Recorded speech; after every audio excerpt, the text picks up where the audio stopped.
नमस्कार दोस्तों। बहुत बार क्या होता है कि जब हम नर्सरी से पौधा लेकर आते हैं तो हमारे पौधे अच्छे चल रहे होते हैं, अचानक से ख़राब हो जाते हैं। फूल खूब सारे आ रहे होते हैं लेकिन जब बंद हो जाते हैं तो आते ही नहीं हैं। इसके साथ साथ हमारे बहुत सारे पौधे मर भी जाते हैं। इन सारे केसेस में हम क्या करते हैं, अपने पौधों की इन समस्याओं को रिकवर करने के लिए हम ये मान लेते हैं कि किसी न किसी पोषक तत्व की कमी की वजह से ऐसा हो रहा है और हम खाद देकर उसको सही करने का प्रयास करते हैं। कभी कभार समस्याएं अगर किसी तरीके से बाहरी आक्रमणकारी की होती हैं, जैसे कि एफिड्स, माइट्स या फिर बग्स की, तो उसको तो हम अलग तरीके से रिकवर करते हैं। लेकिन जो मुख्य समस्या हम मानकर चलते हैं कि वो खाद देने की वजह से, खाद की कमी की वजह से हुआ है, खाद में पोषक तत्वों की कमी की वजह से हुआ है। तो आज की इस वीडियो में हम 5 फर्टिलाइज़र हैक्स के बारे में जानेंगे, जिनको जानकर अगर हम अपने गार्डन में उसको अप्लाई करते हैं तो कहीं ना कहीं हमारी इन समस्याओं से हम रिकवर हो सकते हैं। सबसे पहली चीज़, हमें फर्टिलाइज़र कब देना चाहिए, यानी फर्टिलाइज़र देने का समय। फर्टिलाइज़र देने का जो समय होता है वो बहुत ही ज़्यादा इम्पोर्टेंट होता है। हमारे मैक्सिमम पौधे विंटर फ्लावरिंग प्लांट्स को छोड़ दिए जाएं तो वो विंटर में अपने डोरमेंसी पीरियड में होते हैं, यानी सुसुप्तावस्था में होते हैं। जैसे ही वसंत का ऋतु का समय आता है उनको खाद की ज़रूरत होती है, क्योंकि जब जागृत होते हैं तो अचानक उनके अंदर ग्रोथ और फ्लावरिंग, ये सारी चीज़ें आगे चलकर हमको लेनी होती है। तो वो जो टाइम होता है उस टाइम पर पौधों को खाद देना ज़रूरी होता है। आप अपने पौधे की फर्टिलाइज़र नीड को चेक करिए। जैसे अगर आपका पौधा फास्फोरस लविंग प्लांट है तो फास्फोरस युक्त फर्टिलाइज़र, नाइट्रोजन युक्त फर्टिलाइज़र के साथ आप फास्फोरस युक्त फर्टिलाइज़र दीजिए। अगर आपका पौधा पोटास अपनी मिट्टी के अंदर पोटेशियम की मात्रा ज़्यादा पसंद करता है तो आप उसको आयरन, पोटेशियम और नाइट्रोजन युक्त अच्छा फर्टिलाइज़र दीजिए, जिससे पौधे की ग्रीनरी, फ्लावरिंग, ये सारी चीज़ें मेंटेन रहें। लेकिन आपको अलग अलग पौधों की अलग अलग नीड्स को जानना होगा। समय, यानी जैसे ही पौधे डोरमेंसी से बाहर आते हैं आपको खाद देना है। और दूसरी बार बारिश शुरू होने से थोड़ा पहले दे दीजिए। गर्मी जब हल्की कम हो जाए, बहुत ज़्यादा जब गर्मी हो तो मैं आपको ज़रूर सजेस्ट करूँगा कि आप किसी भी तरीके के गर्म फर्टिलाइज़र के इस्तेमाल से बचिए, क्योंकि गर्मी तेज़ है। आप उसी गर्मी के साथ पौधों को गर्म खाद भी दे रहे हो तो पौधों के साथ दिक्कत आनी तय है। तो कोशिश कीजिए कि गर्मी में खाद नहीं देना है। जैसे ही एक आध बारिश पड़ जाती है, आपके पौधों के बहुत सारे पोषक तत्व तो बारिश के साथ, पानी के साथ निकल जा रहे हैं, तो आप जो है उस टाइम पर खाद अप्लाई कर दीजिए, जिससे ये बारिश का जो टाइम चल रहा है 2-3 मंथ का, इसमें थोड़ी बहुत सॉलिड फर्टिलाइज़र अपनी मिट्टी के अंदर रहे, जो स्लो आपके पोषक तत्वों को रिलीज करता रहे स्लोली। लेकिन इसके साथ साथ लिक्विड फर्टिलाइज़र अगर आप एक निश्चित अंतराल पर देते रहेंगे तो आपका जो ये समय अंतराल होगा खाद देने का, ये मतलब बहुत लंबा नहीं होगा। कम समय में आपके पौधों की जो पोषक तत्वों की ज़रूरत है वो पूरी होती रहेगी और आपका पौधा अच्छा चलेगा। यानी सबसे पहली चीज़, आपको शुरुआत में मतलब बसंत ऋतु के समय खाद देना है और उसके बाद रुक रुक के लिक्विड फर्टिलाइज़र देना है। बारिश से पहले एक बार सॉलिड फर्टिलाइज़र देना है और उसके बाद फिर ये लिक्विड फर्टिलाइज़र वाली श्रृंखला कंप्लीट करके रखना है, लेकिन हाँ, फर्टिलाइज़र नीड्स को ध्यान में रख के। दूसरी चीज़ है खाद देने का तरीका। खाद देने से पहले कुछ चीज़ों का ध्यान रखना ज़रूरी है, जैसे सुबह दें या शाम में दें।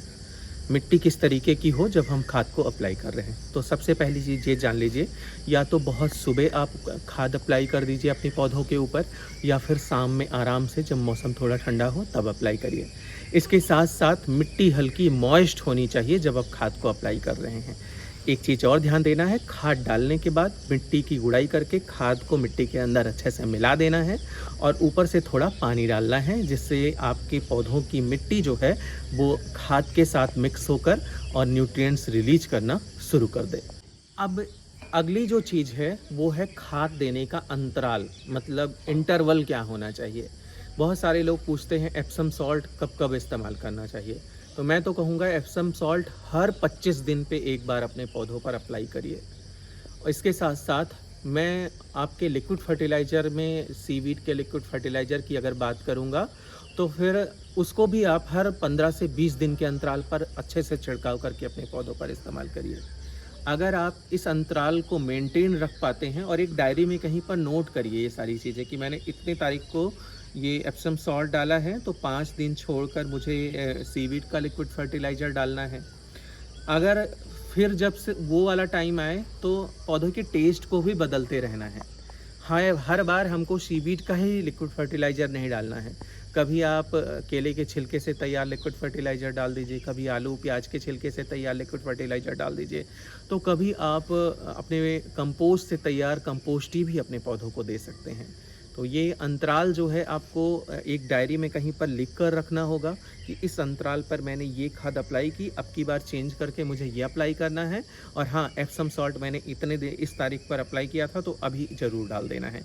इससे पौधों के अंदर समस्याएं आएंगी ही नहीं, तो फिर निदान की ज़रूरत नहीं पड़ेगी। चौथी और सबसे इम्पोर्टेंट चीज़ ये है कि हमेशा हर समस्या खाद से ही जुड़ी नहीं होती है। कभी कभार कुछ समस्याओं को खाद से यानी पोषक तत्वों से इधर जाकर भी देखना चाहिए।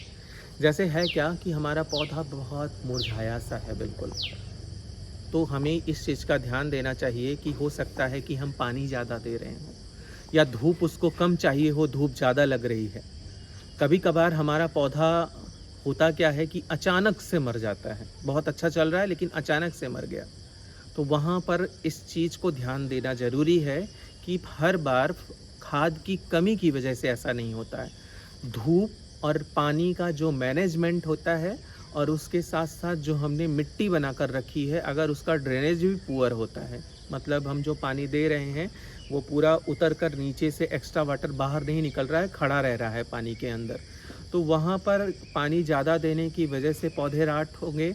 और मिट्टी में पानी, अगर हमारी मिट्टी ऐसी है कि जो है एक्स्ट्रा वाटर को देर से रिलीज कर रही है, तो इस कंडीशन में भी वे पौधे मर सकते हैं। यानी हर बार खाद रीजन हो ये ज़रूरी नहीं, कभी कभार खाद से इतर जाकर भी हमको समस्याओं को देखना है। पांचवी और सबसे अंतिम और सबसे इम्पोर्टेंट चीज़ है कि अगर हम कोई खाद अप्लाई कर रहे हैं तो उसकी मात्रा कितनी होनी चाहिए। मैं तो ये कहूँगा थोड़ा कम हो जाए मात्रा वो ठीक है, लेकिन ज़्यादा होना बहुत ही खतरनाक है।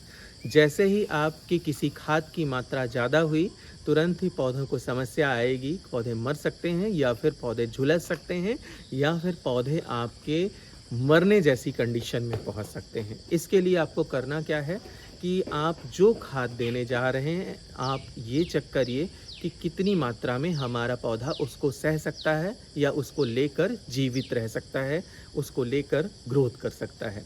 इसलिए क्वांटिटी का पता होना बहुत ज़रूरी होता है। जैसे एप्सम सॉल्ट हमने इस्तेमाल किया, ज़्यादा क्वांटिटी में इस्तेमाल कर दिया, कम पानी में हमने ज़्यादा डाला एप्सम सॉल्ट की मात्रा, बहुत ज़्यादा कंसनट्रेटेड फॉर्म हमने अपने पौधों पर छिड़क दिया, पौधे समस्या में आ जाएंगे। इसके अलावा बहुत सारे लोग NPK का इस्तेमाल करते हैं, हालांकि मैं तो नहीं करता। मैं अपने गार्डन के अंदर गुलाब का एक ऐसा पौधा है जिस पे मैं NPK डालता हूँ, वो भी जब उनका ग्रोइंग टाइम होता है तब। इसके अलावा मैं NPK का इस्तेमाल ना के बराबर करता हूँ। तो बहुत सारे लोग क्या करते हैं, NPK जब डालते हैं तो वहाँ पर भी क्वांटिटी ऊपर नीचे हुई तो पौधे जलकर मर जाते हैं। इसके अलावा जैसे हम सीवीड ही अगर डाल रहे हैं, तो ऐसा नहीं कि इसके साइड इफ़ेक्ट कम है तो हम डालते जाएं। सीवीड जो है आपका, ये एक बार थोड़ी क्वांटिटी में अगर आप दे देंगे तो पौधा उससे संतोष भर का अपना पोषक तत्व तो लेता रहेगा। और हाँ, थोड़ी मात्रा में इस्तेमाल कर रहे हैं तो मैंने पहले भी बताया कि आप जो है ये टाइम इंटरवल जो मैंने 25 दिन का बताया, आप उसको 15 से 20 दिन का रख लीजिए। मतलब ये खाद देने का अंतराल थोड़ा कम रख दीजिए, थोड़ी थोड़ी मात्रा में आप कम अंतराल पर खाद दीजिए, लेकिन एक साथ बहुत सारी खाद मत दीजिए। ये 5 चीज़ें अगर आप जान लेंगे तो आपके गार्डन के अंदर समस्याएं नहीं आएंगी। आप कभी भी अपने गार्डन के अंदर कोई पौधा लगाने जा रहे हैं, सबसे पहले उसकी नीड्स को चेक करिए। हमारा पौधा किस तरीके की मिट्टी, किस तरीके की खाद, किस तरीके की धूप और कितना पानी पसंद करता है, इस चीज़ को अगर आप जान लेंगे तो वहीं से आपका सारा मैनेजमेंट अपने आप सुधरना शुरू हो जाएगा। और बाद में ये खाद देने के जो मैंने तरीके बताए, इसको भी आप अपने एक डायरी में नोट करके रखिएगा, उसी तरीके से खाद दीजिएगा। हाँ, लेकिन हर पौधे को एक ही तरीके की खाद नहीं देना, ये मैंने बार बार वीडियो के अंदर जिक्र किया है। तो आप बदल कर खाद दीजिए पौधों को उनकी ज़रूरत के हिसाब से, समय के हिसाब से और एक नियमित अंतराल पर। तो आपके गार्डन के अंदर ऐसी कोई भी समस्या नहीं आएगी। वीडियो कैसी लगी कमेंट सेक्शन में बताइएगा। मुझे अभी तक मुझे सब्सक्राइब नहीं किया है तो मेरे चैनल को सब्सक्राइब करके जाइएगा।